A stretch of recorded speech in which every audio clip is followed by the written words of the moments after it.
Hello everyone, and welcome to Delft Stack. Today we have a very useful video. If you are trying to visit a website on Microsoft Edge and are completely blocked by a strict HSTS privacy error, I will show you exactly how to clear your security policies and fix your connection right now. Let's get started.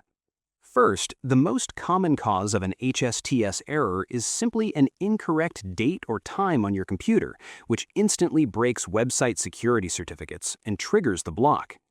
Right-click on the time and date in the bottom right corner of your Windows taskbar and select Adjust Date and Time.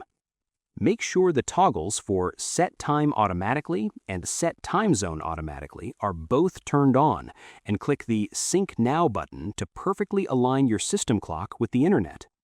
Next, if your clock is correct but the site is still blocked, we need to manually delete the saved HSTS policy for that specific website. Open Microsoft Edge, type exactly edge://net-internals/#HSTS into your URL bar and press enter. Once you are on this hidden settings page, scroll down to the Delete Domain Security Policies section. Type the exact web address of the site that is giving you the error into the domain box and simply click the Delete button to clear its strict security rule. Finally, if the error persists, you need to clear out your browser's background data to ensure no corrupted network files are forcing the block. Click the three dots in the top right corner of Edge, go to Settings, and select Privacy, Search, and Services.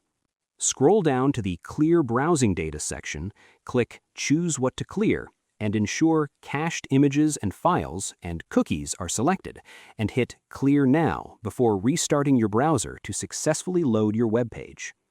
I hope you found this guide helpful. If you did, please give this video a thumbs up, share it, and subscribe.